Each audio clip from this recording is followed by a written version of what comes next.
you know, a proposal. Then you interrogate it, you turn it upside down, you reject it, or just the same way you rejected the finance bill, and then we agree how to go forward. So I am getting feedback from the proposal I made, and the strongest feedback that I'm getting is that maybe we should do this differently. Yeah, and I'm open.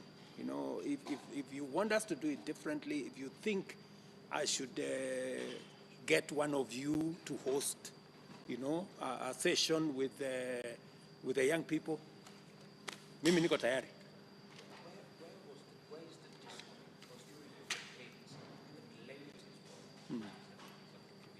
well, associated with them very closely. But your agenda, you sold the agenda to the young people, which ultimately got you into power.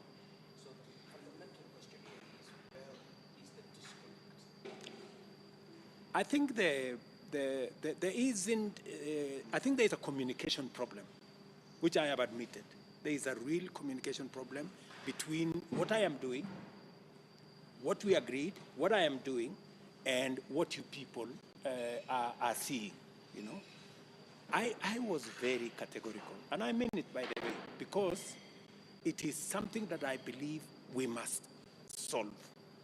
Youth unemployment, many young people in different spaces, out of school, out of college, you know, including my own children, you know, they speak to me, and they have no opportunities to work, to monetize their talent, to do whatever it is that they want to do. And by the way, I have gone out of my way. I have called the leadership of TikTok. They were here. I am the one who persuaded TikTok to get Kenya to monetize the contents of TikTok. True or not true? That's the case. Because I believe there are young people who are in other spaces, who are not traditional employment spaces, but are interested in monetizing their talent. I have been deliberate about what are we doing to get young people elected. I was pleasantly surprised that even the media personalities that were interviewing me agree that housing is actually giving young people jobs, which is the truth. That our digital platform, which we are now building, we have close to 100,000 young people today who are monetizing their digital talents, their digital working spaces, in TVETs, in many other areas. And my plan was to expand that to every place in rural areas. I also, we agreed on how do we create more opportunities for young people to work through manufacturing, through industrialization, in the spaces of export of labor. We've just finished actually an agreement with Germany on how we are going to get more young people to be employed in Germany. They need 250,000 people every year to work in their country. So these are the things that resonated with the young people during the campaign. They are the things that I am doing, and I can demonstrate with numbers what I am doing in that space to get more young people on board. Whether it is in the housing plan, which I spoke robustly about, it is in my manifesto. Whether it is the export of labor, whether it is manufacturing, whether it is, you will all find it in my speeches across Kenya. And I am faithful in addressing them. There is a disconnect, which I must admit. There is a disconnect between what I am doing and what the young people feel. And that is why I want us to have this engagement. I want to listen to them. I want them to tell me, Mr. President, you are doing housing, but you're not doing it properly. Change here, adjust here. You are doing export of labor, you're not doing it properly. You have helped us with TikTok, we are not yet there. So that I need to understand, because in my very honest opinion, I thought I was implementing the plan that we had together. Let me also tell you, But you know, I am trying to deal with a problem that is 50 years old. You know, there has never been, guys, a deliberate government program on how to create jobs. Deliberately. You know, we kept on saying we will grow the economy, then the economy will create jobs. This time around, I said, let's put an investment in housing because I know how many jobs, and I can count how many people are working. Let us put money in the digital space. Let's put money here. That's what I'm doing, deliberately. This time around, differently from what has happened in the past. But you see, it's just a year and a half, you know? I cannot solve a 4.5 million young people unemployment problem in 1.5 years. Maybe I will do 100,000 this year. I'm trying to scale it up to 300,000, push it, you know, and see how we can do this. The question he asked, and I feel as if it's a question that from where you were listening to what you were saying, you did actually say there's a problem with communication. And Yes. I agree with you there. The question is, what is your time? How do you expect, in essence, what's the plan to speak to these young people? In the next 1 week, we must have this conversation. Where? In the space where you want. So are you telling the youths right now? I am- tell you where they want you to speak. Yes, to them I am sending you guys. Go tell me who amongst you is going to set up, you know, So if we the set it up by the end of this week, say Tuesday, Yeah. will you be there? yeah. Will you be there?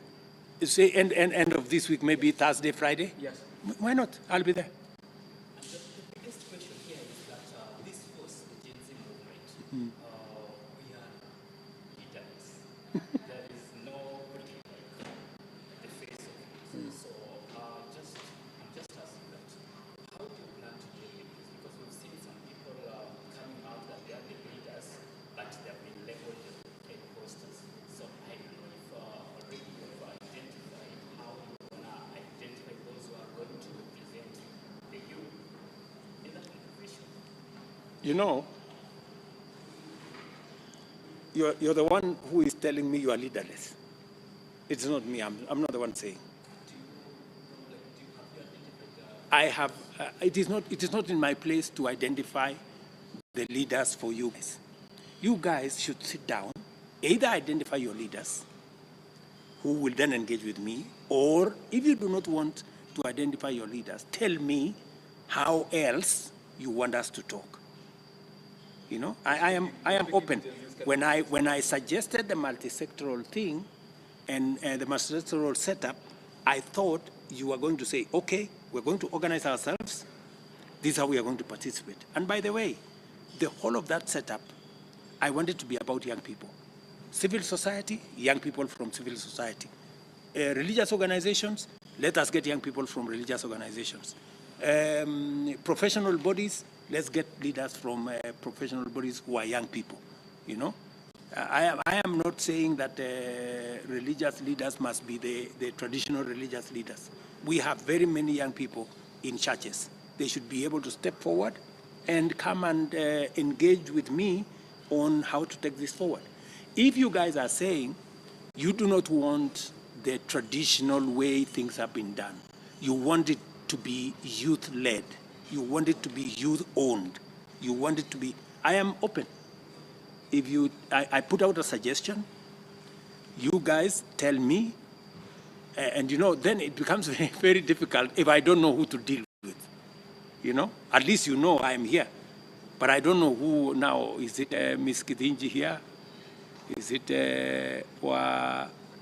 Wanjuguna here, or who? Who do I deal with? So this is. So whether it is Thursday, Friday, muki pangana, mimi niko. So you've given us those two. Yes. So, Mr. President, basing on the recent protest, especially after you publicly announced that you're not going to be signing the proposed financial bill, there was increase of the chance of Ruto must calling for your resignation. Are you aware of this public sentiment? And if so, how do you plan to address that specific grievance by the Gen Z specifically? You know, people are entitled to say whatever they want to say, you know. This was about the finance bill, you know, and we are a democracy, you know. We are not a mob.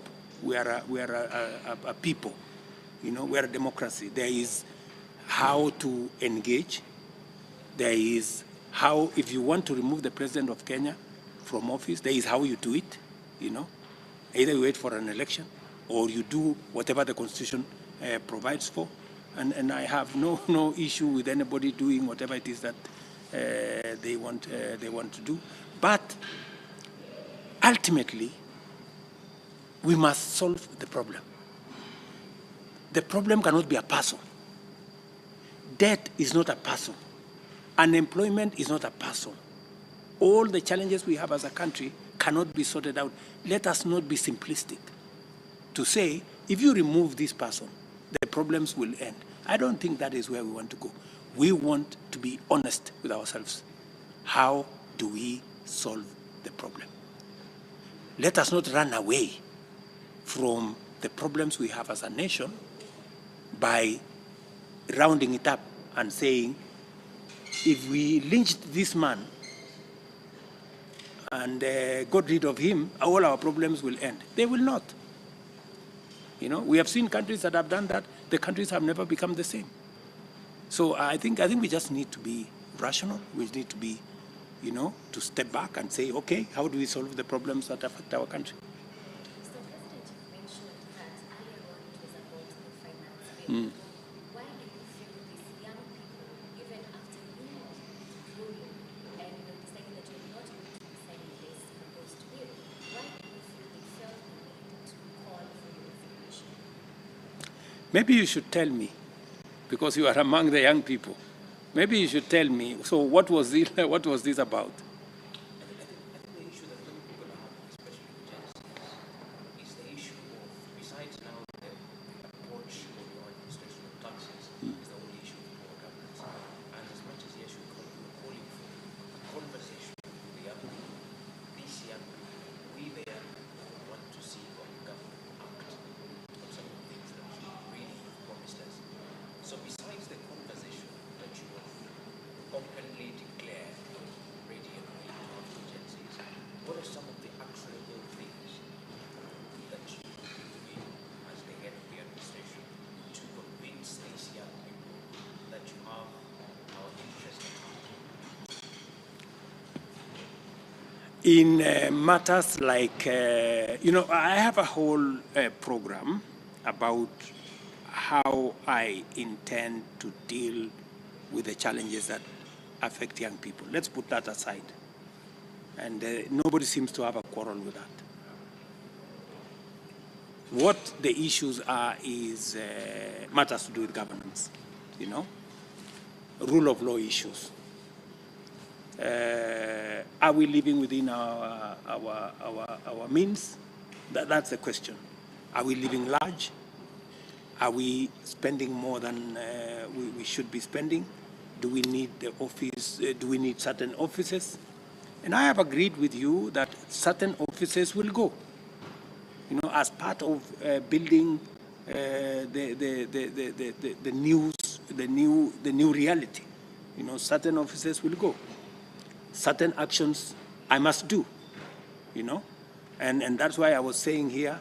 I am interrogating what it is that I can do to make sure that we live within the reality that now we are in. I think another issue that we have, or the Gen Zs have, is a section of members who become leaders who are in government. They are floating their opulence. I think that's one area, especially in social media. As the head of the government state, how do you intend to maneuver this whole scenario? And even before you respond to that, what's your general overview? What's your perception of some of these leaders floating their wealth and money and how expensive they live large? I have seen it, and it is a societal problem. Believe you me, all these MPs they are elected by us, the people of Kenya. And there is, you all admit, there is a lot of money spent in electing people. That's the real challenge that we have. So people are not elected largely on account of what it is that they will do. People are elected because they are well-resourced, you know. And unfortunately, this is the product we end up with, you know. This is the product we end up with. So this is something we must interrogate together. We must all agree, because we get the leaders we elect, right? So these are the people. I did not elect all these members of parliament or the other people. Maybe the ones I have appointed, those ones I can take account, you know, and deal with. And we should, because even in my own eyes, it is not right. People, you know, flaunting money, you know, people using the space in pulpits to, you know, prosecute politics. And all that is fine. And that is why I'm very happy with this moment, that we are all of us going to face up to this reality and call ourselves to order and do that which we must do.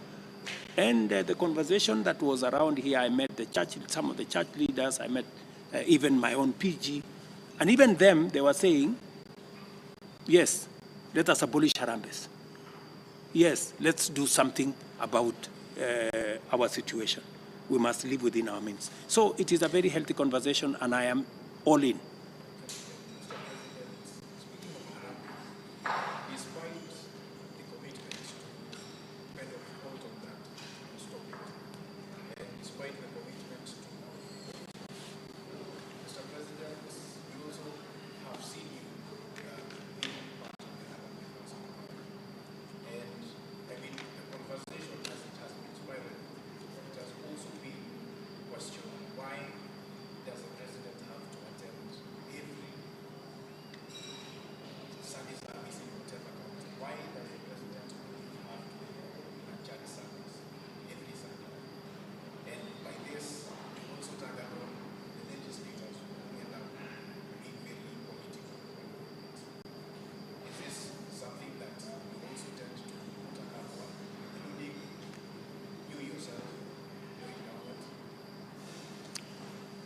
Moses,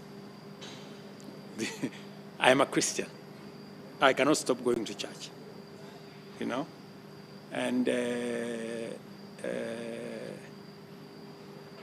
I am very clear in my mind. And whenever I go to church, you cannot accuse me of doing politics in church. I rarely speak matters politics in church, because my upbringing was such that church is a different place. It's a place where we worship God and we do the things that we do in church. As for going to church, I must tell you that I cannot stop going to church. I will go to church. Maybe the thing we need to do is, and whenever I go to church, like for example, today I was in Transmara, and I went to a local church, and the governor of that area came, and the former governor.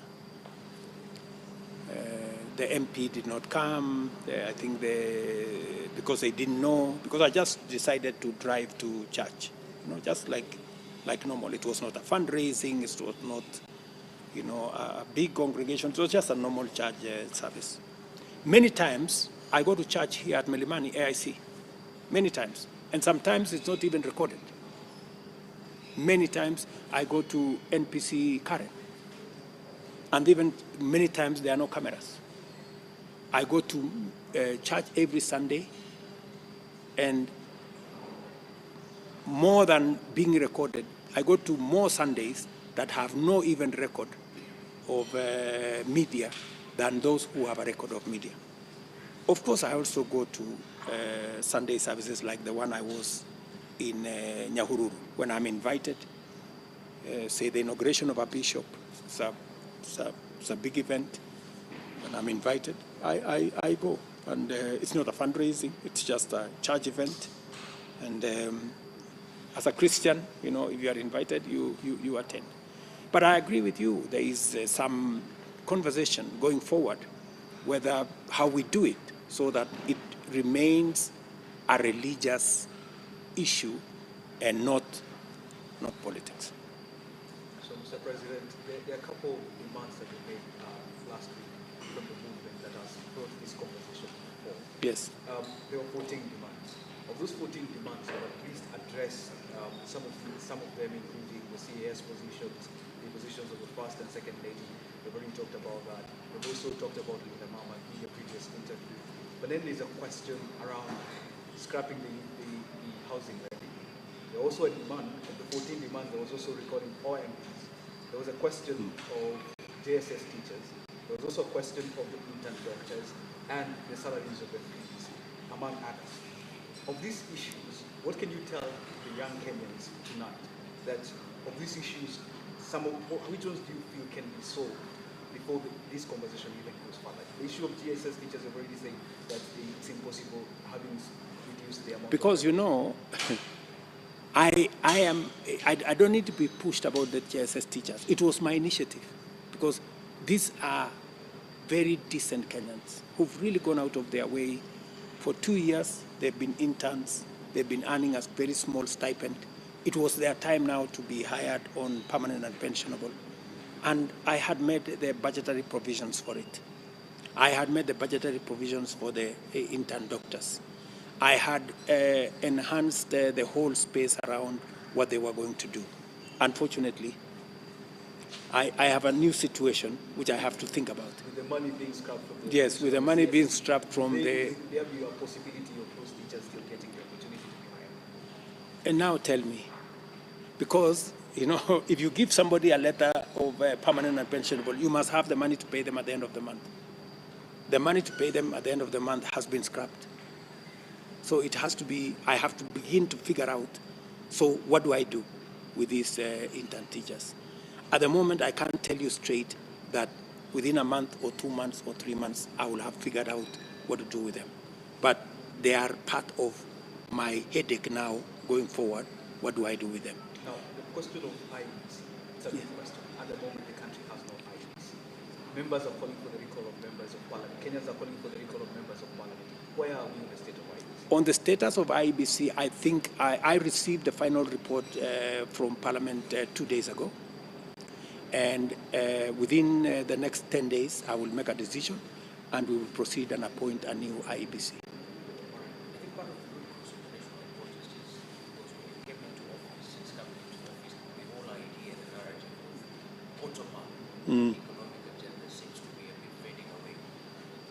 How are you addressing this issue, especially when empowering these people at the bottom and the majority and the Gen Zs and the laborers, coming at a time now when the withdrawal of the Finance Bill 2024 has happened, which you had touted to create more jobs, to improve the economy. Now that it's no longer there, you as the president and as a father, like you mentioned, you're a father to the majority of us, to all of us, what is your message to these Gen Zs as a father that you still have their interests at heart, especially when empowering their lives and livelihoods?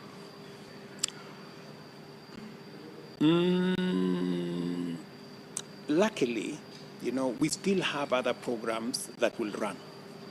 The housing program will run, and he mentioned to me that there are those who are saying we scrap the housing levy. You know, scrapping the housing levy means we get 160,000 young people out of work. It also means we get those who are working in cement factories, in steel factories, in quarries that supply stones, in many other areas out of work. I don't think we want to do that. You know, I don't think it is responsible for us to do that. I mean, they deserve, you know, an income the same way. We would actually be doing the wrong thing. We'd actually be going backwards.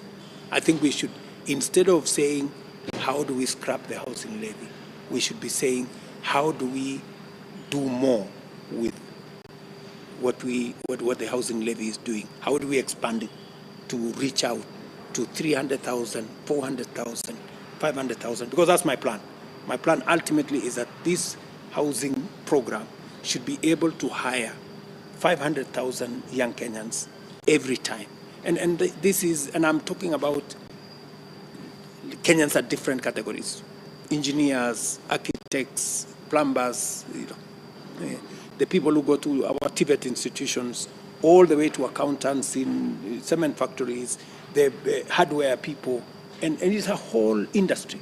The people who manufacture doors, the people who manufacture windows, the people. It's a whole ecosystem that I hope young people appreciate, that this plan, this housing program is actually achieving a lot. And this is not an invention of Kenya.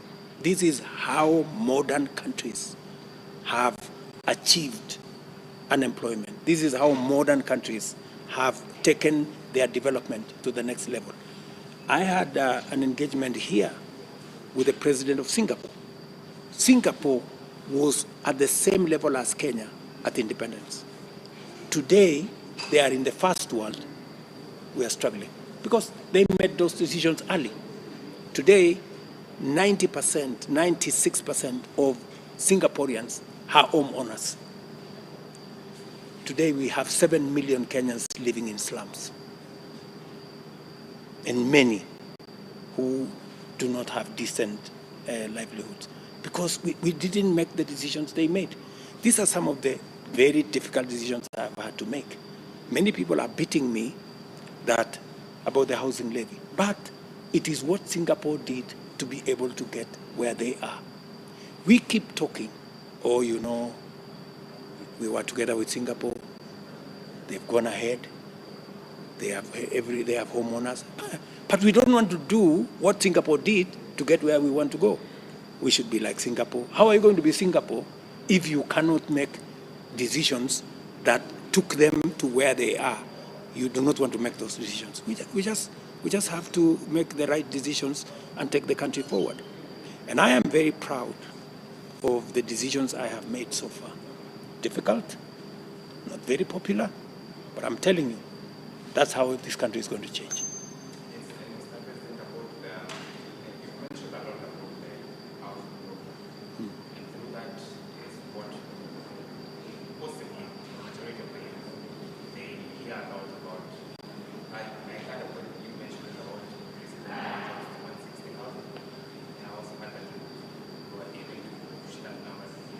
Correct.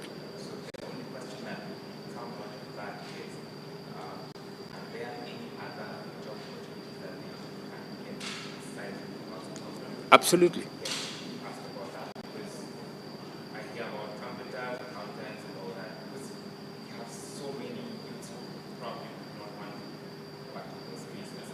Other thing, I've seen that when we got to the office, the major thing that we talked about is point that you want how it go down, go up, and then which means, of course, in economy is that you're going to run the taxes.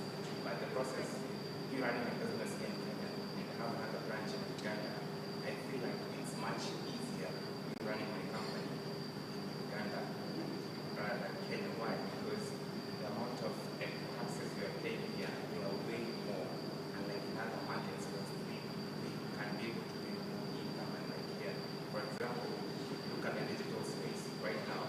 We are paying VAT on every advertising we are putting on social media. Like right now, for example, I spend up to 150,000 a month on advertising. I still need to pay VAT for that. But if you compare when I'm doing it to different countries, it's not there. So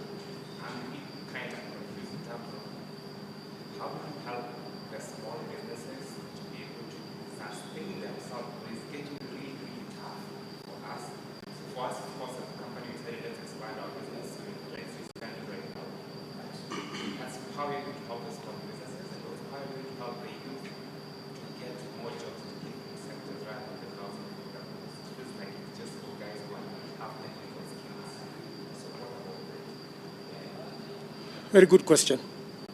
I have told you we have 4 programs. One of them is housing. The other one is a digital job space. The digital job space is wide. You have accountants there. You have creatives in that space. You have many other people working in that space. I will give you an example. In Ruiru, you heard me talk about Ruiru. I was there 2 months ago with a company called CCI from America. They are looking for people to work in the digital space. They've hired 5,000 young Kenyans of different skills, with different skills, not necessarily technical. Sometimes it's just people who are out of school with a simple certificate, or sometimes with a diploma, with speaking good English. And they are now working for different companies in the US from Ruiru.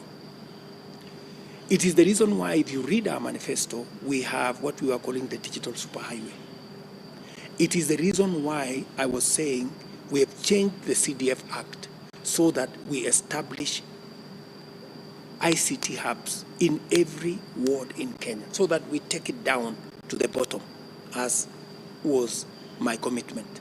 Take it down to the bottom, so that at every ward, a young person can walk from home to an ICT hub with internet, with electricity, with connectivity, with a person to teach them simple digital skills, and with an elaborate program on digital jobs, where they can do tasks, different tasks in the digital space.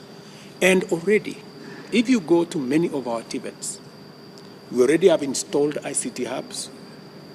In fact, in Kilgoris today, I promised them that we are going to, there is a small technical training facility in Lolgorian. I promised them that we will give them 100 computers, so that we begin to try to begin to train the young people of that locality, so that we bring more young people with different skills onto that space, whether it is advertising, whether it is all the other jobs that people can do online. Yeah.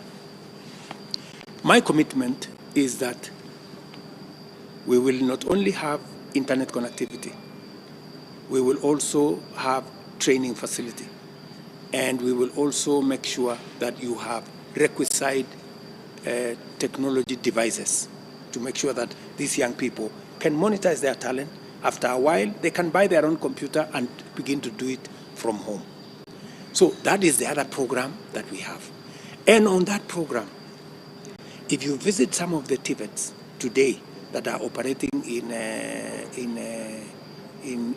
our technical training colleges, if you visit some of the TVETs like the one I've told you, some of the ICT hubs like the one I was telling you in Ruiru, and in fact, CCI, just so that I don't forget, CCI have agreed with us that they will expand the 5,000 jobs to 100,000 jobs in 1 year if we do certain incentives for them. And I have already asked our KRA to look at some of the incentives so that we can give them the opportunity to expand that scope to 100,000 jobs. And that's just one company. If we get 20 companies to do that, then we are moving to the next level. That is item number 2. Program number 3 is export of labor, right? We have 19 bilateral labor agreements with different countries globally. We are negotiating one with the US, we have completed one with Germany, we have completed with UAE, we have completed with Saudi Arabia. We are working with 19 different countries, including the US, Canada, and many other countries, so that young people can now choose, from a buffet of whether either you are a nurse, you are a mechanic, you are an engineer, you are whatever trade, you can go and work in those countries. And I was giving an example of what is happening in my village. where I come from. There is a young man there who was interviewed last week. And he was saying, you know, the president has not done well because many of the young people in this village are going abroad because they cannot find jobs locally. Not knowing that going abroad was part of my plan, because I believe we should be able to export between 10 and 20,000 young Kenyans every month to go abroad, work abroad, send their money back at home, and begin the process of making sure that we grow our economy using remittances from these young people. Program number 4 is what you heard me say about local manufacturing. My friend, there is absolutely no reason why we should be importing products that we can manufacture locally. Because by manufacturing locally, we use our own raw materials. If it is sanitary pads, for example, we use our own cotton that is grown in Busia, that is grown in the Rift Valley, that is grown in Makueni. We use that locally. We give business to our farmers. Number 2, our own young people work in the factories. I was talking to Mr. Sahil. Mr. Sahil has a factory in Thika. He employs currently 200 young people. He was telling me, Mr. President, if you pass this law, the one in the finance bill, and put import duty on imported sanitary pads, I will hire another 300 young people. I talked to him myself. I will hire another 300 people because I am operating now under capacity because we are getting competition from imported products. So that whole manufacturing space, if we make sure that we have the right tax policies in place, we will expand job opportunities for young people in Kenya. Let me give you another example. Last year, we said, let's put a duty on imported cement and imported furniture and imported clinker last year. Do you know what happened? 95% of clinker, we reduced imports by 95%. What did we do? We opened a new factory in Kenya. We are in the process of opening another 4 factories for cement manufacturing in Kenya. Because we have put a duty on imported clinker so that we can manufacture that clinker locally. We can manufacture that cement locally. If we manufacture cement locally, my good friend, you know, 3 things happen. Number 1, we use our own local materials. We pay for those local materials. Ordinary people get paid. Number 2, we hire our own young people. They are the people who will work in those cement factories. They are the people who will be transporters from those cement factories. And number 3, we create local wealth. Our own companies locally begin to grow their balance sheet and become big companies. They can invest more. They can invest in other areas. But by importing, we are exporting our jobs. The people working in the factories will not be working in Kenya. They will be working in those countries. By importing, wealth will not be created in Kenya. It will be created in those countries. Number 3, raw materials will not be the ones from Kenya. It will be raw materials from those countries. So this is, and you know, these are actions that must be deliberate. And this is what I am doing. You have asked me a question. Apart from housing, what are the other areas you are working so that we don't concentrate just on housing? So, digital jobs, export of labor, manufacturing. So, Mr. President, are you confirming here that the deal with Germany that was to be signed by the end of this month is signed and sealed? The deal, in fact, they have asked me to. We have a big occasion in September between Kenya and Germany. They have asked that the president of Germany wants to sign it with me when we do that occasion in September. But meanwhile, the doors are open. So quickly, there has been reports that there was a lapse of intelligence in terms of the protests that we've seen over the last 2 weeks. Can you clarify the situation for us? Is the intelligence service and the police service reading from the same page? And there were calls for the head of NIS and Routine Haji to resign. Are you on the same thoughts? I don't think that is where we need to. This is not the time for blame game. I don't think that we need to blame each other. I think let us solve the problem. You know, we have a real problem. The real problem here is that we have a youth situation that needs our attention, and I am very alive to it. And that is why when I campaigned on a platform that we're going to create opportunities for these young people. And I am at it. I am working on it.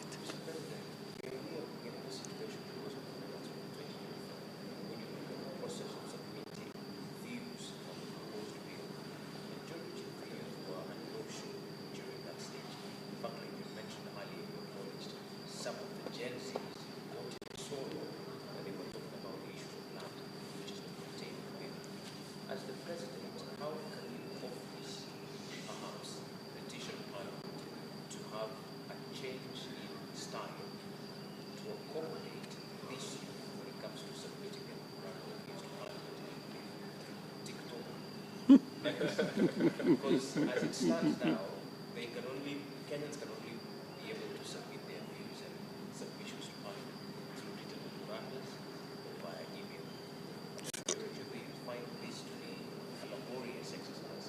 So to ease in the process, can your office, as the office of the president, perhaps petition parliament on how they can be involved in submitting their views? I think it is an inflection point. You know, we have a whole new approach to things. We have new media. We have the social media space that is increasingly becoming the media where Kenyans are communicating.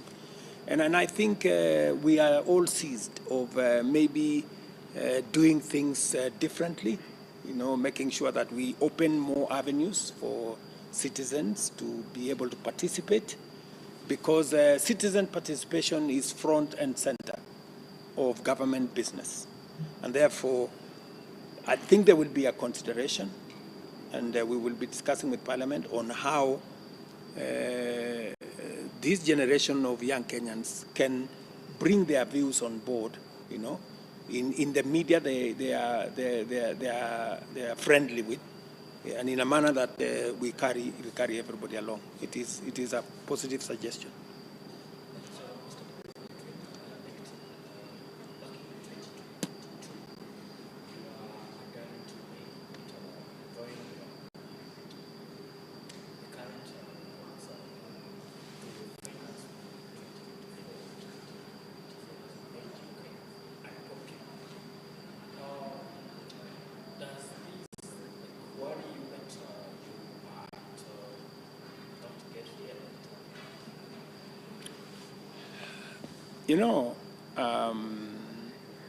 In my mind,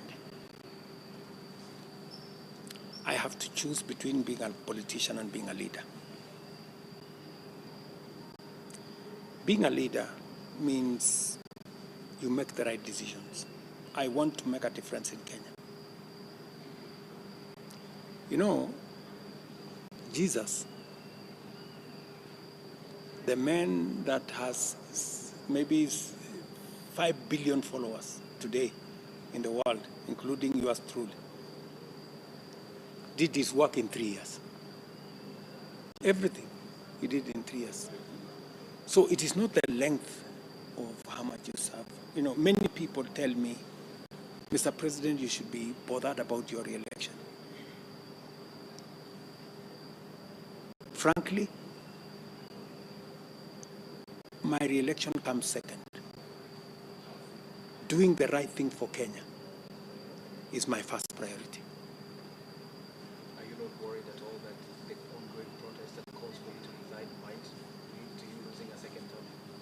You see, if the price to pay for me pushing the right agenda for our country, making sure that the country does not default, making sure that we create opportunities for young people to work, and making the right decisions. I'm ready to take the consequences.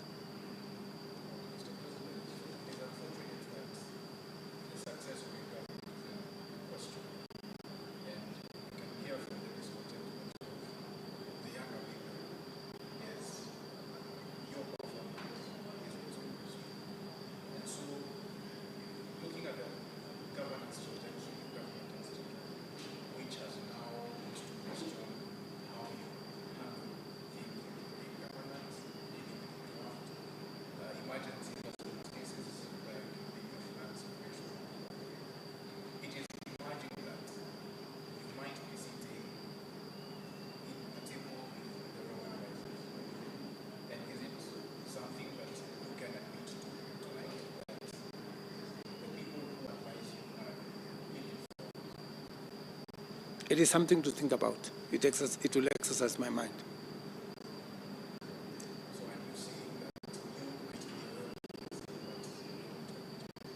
No, I'm just telling you, I have heard you, and it is something that I will think about going into the future.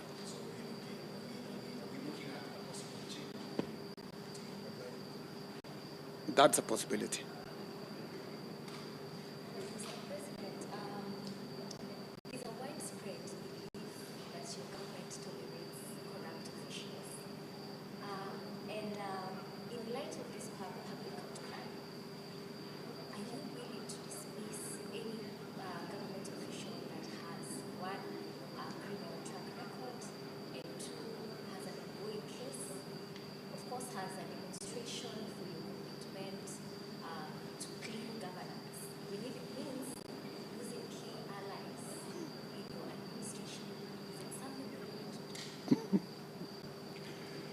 Ms. Kithinji, that's a good question. Yeah, that's a good question. It is, as I said in my other interview, I am a believer in rule of law and due process. And I would not want to hurt anybody that is not guilty. But I will not hesitate to deal with people who have been proved to be corrupt. And I have done it before. When there was sufficient evidence that people in management of cereals did the wrong thing, we didn't hesitate. When there was evidence that the people who ran KNTC had criminal track records, we fired them and we prosecuted them. When there was evidence that the KEBS did not act in accordance with what was legitimate, we took action. So, as and when I have concrete evidence, I have concrete information of impropriety by any official. We have a recent case of the fake fertilizer that I believe addressed which actually the CS confirmed that indeed there was some fake fertilizer as much as there was the real one. What about that? Precisely.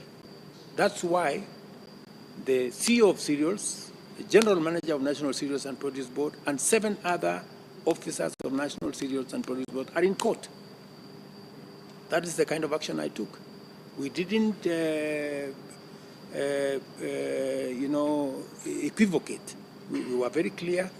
You have an issue, and we are in the process of working on new management for National Cereals and Produce Board. The minister himself was taken to Parliament and taken through due process. Unfortunately, Parliament did not make a determination. If Parliament had made a determination, I would have fired the minister. In the previous interview, you've actually admitted that your cabinet has failed you so far. And you have said your words. I have said they could do better. Yes, those in essence. But you've also said that you will be doing an introspection of yourself. What would this introspection entail, and what do you intend to do different going forward?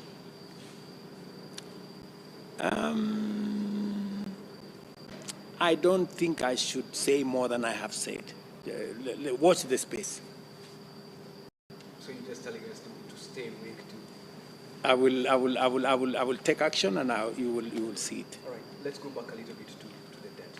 Among the demands that were issued is an audit of the national debt, and you've spoken about that in this interview very well. I love that. I would like to go back to just one thing.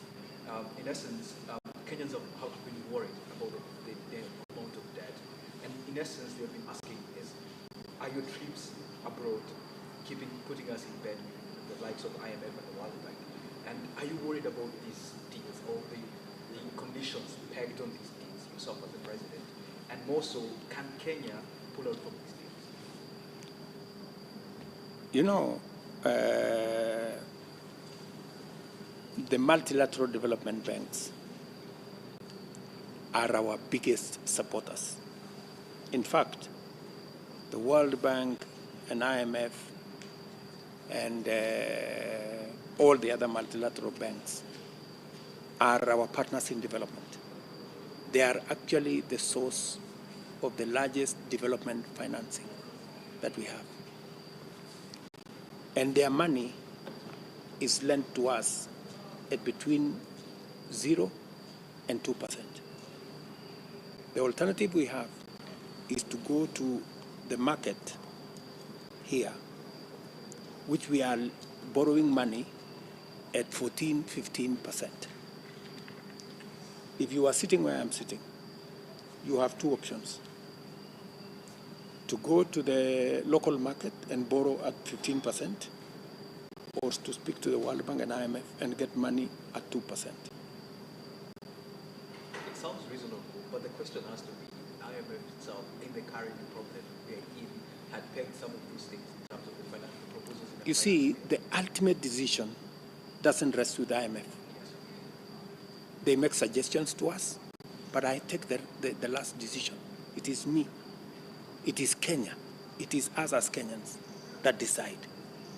If we agree with a certain situation, we move on. If we don't agree with a certain situation, we tell them as much.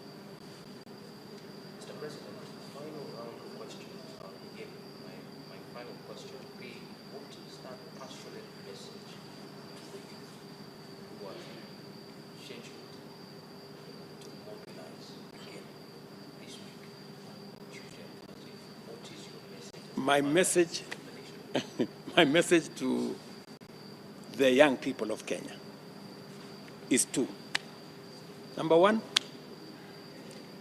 I have a very clear plan to address youth issues, including unemployment. That's number one. And I have a clear plan, and I am ready to explain to them what I am doing, where I am, what I have achieved, and what I intend to achieve. That's number one. I have also had them on cutting down austerity measures that would trim the government expenditure, which is also a very positive thing. Cutting down on offices that may not necessarily be too important, reducing on hiring staff that are not necessary, cutting down on advisors that may not necessarily be adding value to this, cutting down on foreign travel and expenditure on seminars and what, cutting down on travel expenditure by all arms of government, reducing on waste, dealing with corruption. I have heard them very clearly, and I will address myself to those issues. And I have said I want to have a session with them whenever you guys are available, Thursday, Friday, in a platform where you want me to be. I will be there so that we agree on the other issues. Two questions, Mr. President.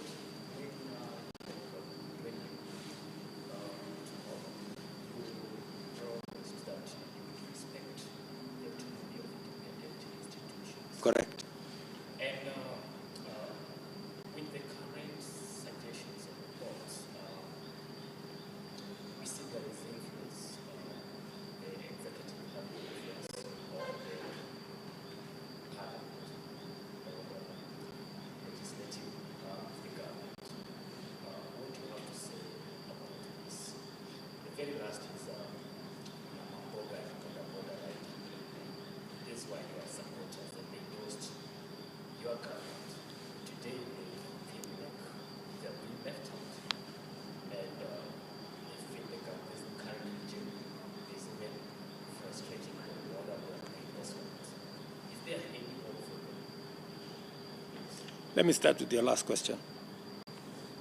Every Mama Mboga and every Boda Boda today borrows money on Hustler Fund, which I made a commitment. I have 2 million of them on that platform. That's number one. Number two, every Mama Mboga and every Boda Boda today have an opportunity to own a home, because I have created a model that gives them an opportunity with 3,000 shillings a month to be a homeowner. It never existed.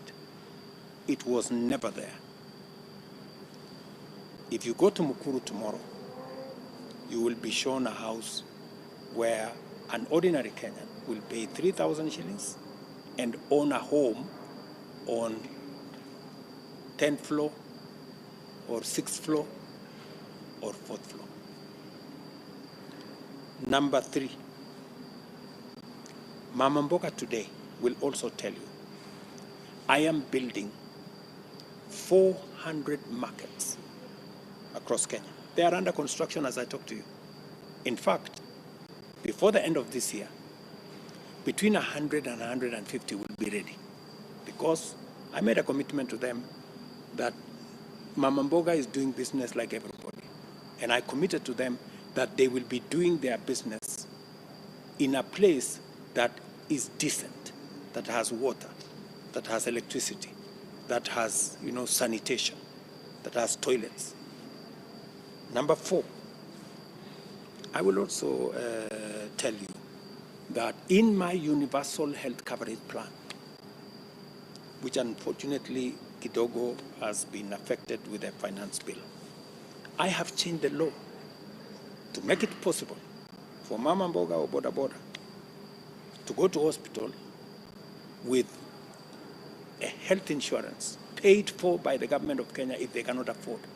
And those who have been paying 500 to be reduced to pay 300, for them too to be able to access health care. That is my plan. So I have not dropped the ball. I am very clear on how they should be catered for in my administration. Let me come back to your respect for institutions. The Chief Justice of the Republic of Kenya will tell you, I have never called her to ask her for any favors on matters to do with the judiciary. I have been very unhappy with some of their rulings, but that is the nature of democracy. On matters to do with Parliament,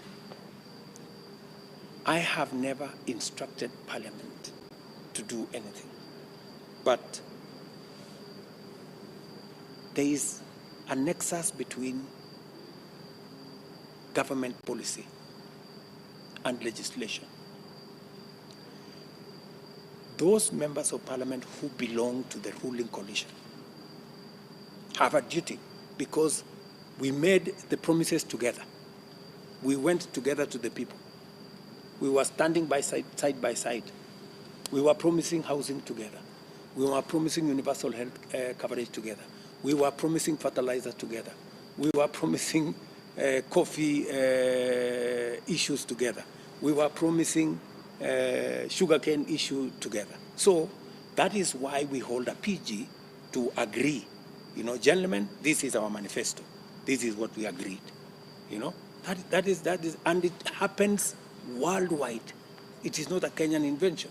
It happens in the US, it happens in the UK. In fact, in other countries, it is much more serious than here. In other countries, you cannot vote against your party. Here, we have members who vote against the party, and no action is taken against them. So that's how democracies work, because that's how it is meant to work.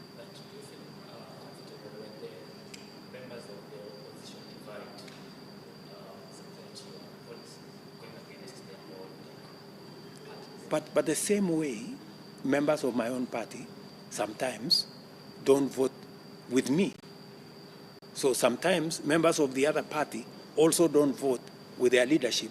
They vote across parties. So that is something that happens sometimes. But it is not the norm. It is the what happens not regularly. But the norm is that people vote with their parties. Yes, Moses.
Two things.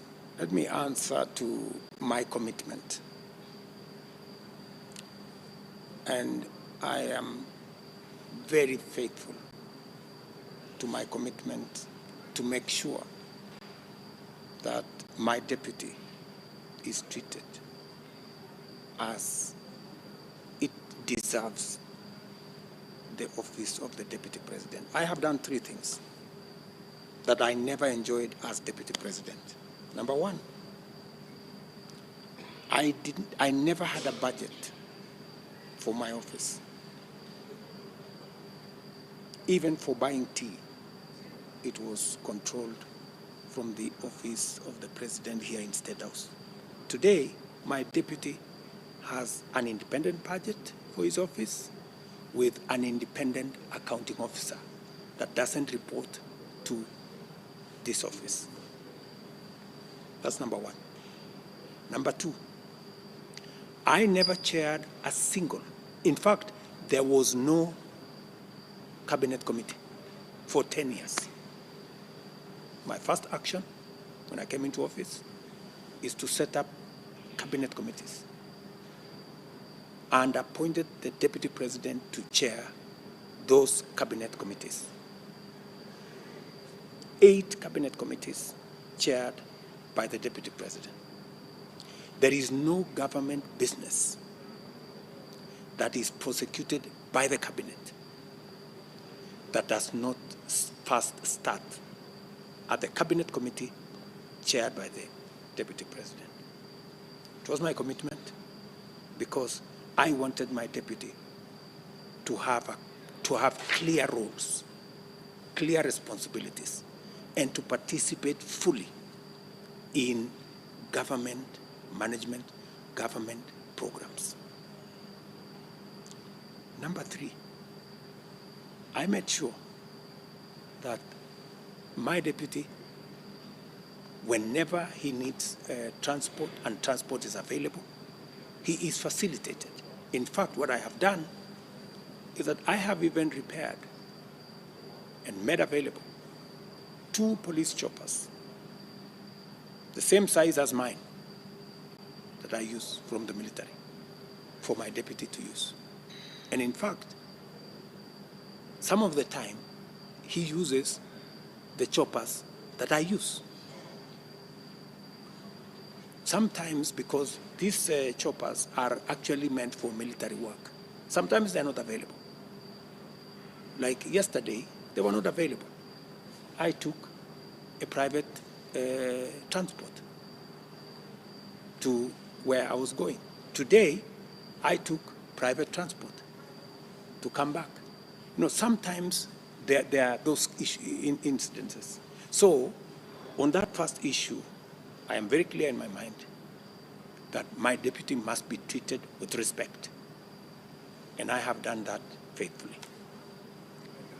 On the issue of maybe the discord, that is an in-house matter. We will sit down and work it out. But again, to your point, since my deputy is not here, I don't think it is fair for us to insinuate that he has a different view from mine. I think let's leave it like that. Those are internal party issues. We will sort them out.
First,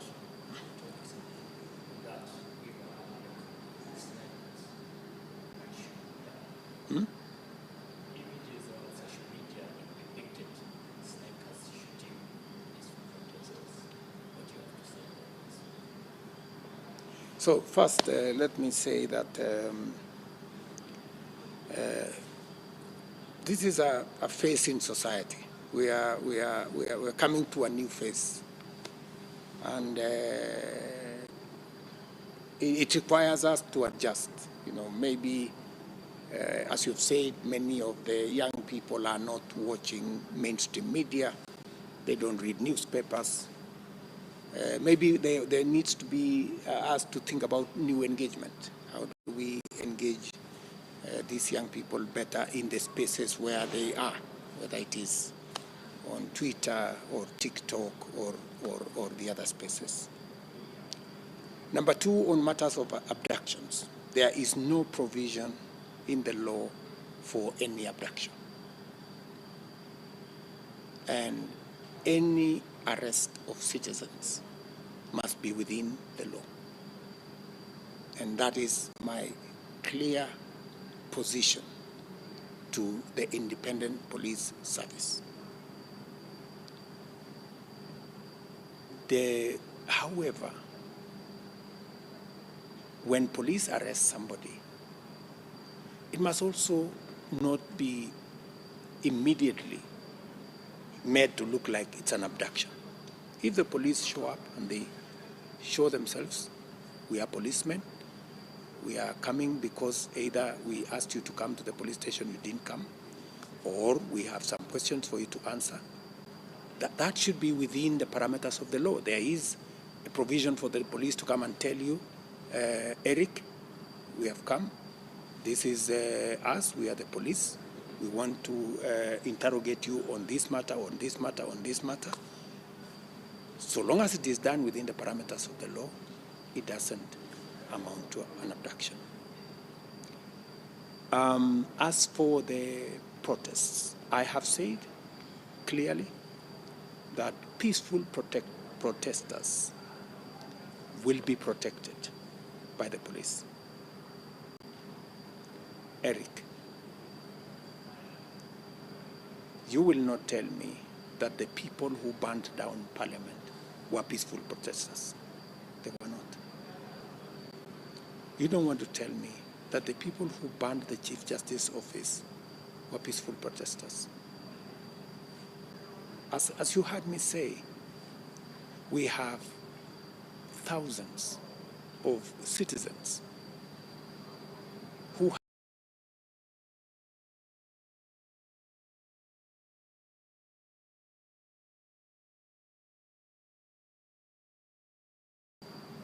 businesses worth 2.4 billion. These are innocent people doing their business. Criminals take advantage of a peaceful demonstration, pretend they are part of the peaceful demonstration, and they go and loot and steal and burn people's property. Those ones too, Eric, the police must look, they have a cardinal responsibility to protect people's property. I think they do. That's what the law provides. Many of the peaceful demonstrators, we saw them in camera, many of them suffered in the hands of criminals who came, took away their phones, took away their purses, did a lot of damage to them. These are people who we must all agree that unless we are firm on criminals who either take advantage of peaceful demonstrations to hurt the demonstrators, to steal from the demonstrators, or even go to steal from shops, destroy people's businesses, or even attack government buildings. The city hall was burned down. The office of the Chief Justice was burned down. You saw what happened in Parliament. Mayhem, doors broken, furniture broken, kitchen burned. Surely, Eric, do you sincerely believe that that should be part of our demonstration? I don't think so. And that's all I'm saying. Let us keep it peaceful. And I said it from day one. I love the way the youth were going about it, peaceful. They were on TikTok. They were, a homogeneous group of young Kenyans. And I like the fact that they came to say, okay, we have an issue. And I wish I had the time to explain to them that some of the issues that they were saying were in the finance bill, they were not in the finance bill. Some of the issues that they were complaining about, they were not in the finance bill. And it is not enough for somebody to say, I don't care what is in the finance bill, I just don't want it. Do we really want to do that? I think we are a mature society enough, and we are intelligent enough to say, okay, let us unpack this finance bill. What is good in it? What is bad? Because we lost a lot of good things in the process of trying to remove bad things that some of them were not even in the finance bill. So this is the really candid conversation I want to have with young people, that if there is an issue, we are reasonable. Many of the young people have gone to school. Many of the young people are good graduates. They have, and it's not difficult for them to say, okay, let's look at what is in the finance bill. Let's look at what is in this document. Can we remove this? Can we remove this? Can we change this? This is good. This is good. This is not good. And then let's have a package that serves our country, creates opportunities for us as a country, and builds our nation, because this is the only country we have. Alright, so Mr. President, allow me to finalize my questions in matters touching on journalism, because I'm a journalist. Now, there's a quote that says, free press is not a privilege, but an organic necessity in society. Journalists have faced police harassment and also tear gas while reporting the protests. We have also seen mainstream media, specifically KTN, come out to say that they have been threatened by the government in their way of reporting. Mr. President, if you could let us know if you are aware of that, and also, how do you propose to uphold the freedom of journalism in their reporting, of course, in a democratic country, and what can be done to protect their freedom of reporting?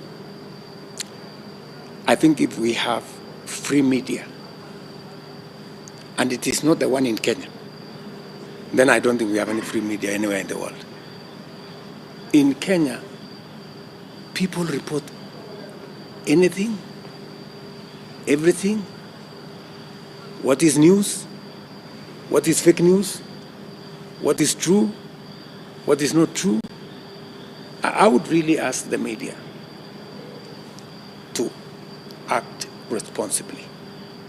There is no media house that I have called. There is no media person that I have called to tell them anything. We've not had a conversation with any media. I know very well the necessity of free media, and I support media wholeheartedly. I mean, media have also become victims of some of the criminals in our streets, you know. Media have also maybe inadvertently sometimes got into situations where their cameras are broken, you know, in the confusion, in the running around when there is you know, commotion, and it is unfortunate, yeah,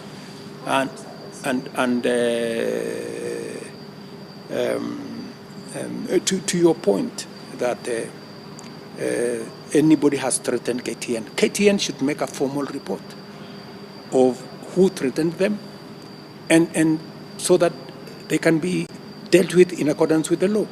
Nobody should threaten any media personality for whatever reason, either on account of what they reported or on account of what they did. And if I have a complaint with a media house or a media personality, I know where to take them in terms of report them to the right agencies and have the matter sorted out within the parameters of the law. In matters of police harassment towards the journalist? I think that's a case where the police journalists should look. If a particular policeman has harassed a journalist, police have numbers. Let us have them reported so that they can be dealt with in accordance with the law, so that nobody escapes and institutes impunity. Nobody is above the law. The president is not, the police are not, citizens are not. Everybody must be subject to the law. Right. Before I ask you, just a quick question. Our friend who's covering the deployment in Haiti, she is in Haiti. She had unverified claims that some of the police officers there have been shot. Could you confirm for us that whether any Kenyan officer in Haiti has been shot? That would be necessary to... There is no report that I have of that nature. All right. The other question is, what has kept you up at night over the last 2 weeks? Over the last 2 weeks, I have kept sometimes late into the night thinking about the young people of our nation. Because I am one person who did not get a job until I was elected as a member of parliament. And I know what it means not to have a job, not to have an income. And that is why I am willing to put my career on the line to see to it that, to the extent that I can, young people have an income. That's why I have really pushed the programs that I believe will put a job on the way of many young people, will put an income in the pockets of many young people, and will make a livelihood for many young people. I have kids, and I know what they feel when they don't have a job. They talk to me as a father. And so that's one thing that keeps me awake. And unfortunately, in the current situation, we have a misunderstanding. We have a miscommunication. Partly, I am to blame. I should communicate better. You have told me that maybe my communication is not getting to the right people because maybe I'm communicating using the wrong media. Maybe to be able to reach these many young people, I should be able to get into the media where they are, so that I can communicate better to them. Maybe that way, with understanding what we are doing, understanding the reasons why we are doing what we are doing, they would, instead of opposing what we're doing, they would add value to what we are doing, support what we are doing, and benefit from what we are doing. All right. As you're making your summary, this can you just look straight into the camera? Which camera? Just any of those cameras there. Make your remarks to them. And as you're doing so, perhaps it's something you should think about. I know you're a busy This man. place is cold. Yes, I know. This place is very cold. As you're thinking about what to do next, perhaps a Twitter space a month might sound a lot, but if you do consider A Twitter space a month might sound like a lot, but once a month, perhaps you might be able to reach more. once maybe once in a month, once in 2 months, I don't mind. Yes. Yeah, so these young people, the young people of our nation, my very good sons and daughters, let me tell you that I value what you do. I have heard what you have said. I have seen what you have done. And you have made recommendations. Some I will outright implement, on cutting down on government legacies and cutting down on offices that we can. I will deal with some of the issues that you have raised. You have given me some difficult choices. I will suggest to you how we can together go about the difficult choices that you have put on the table on some of the issues.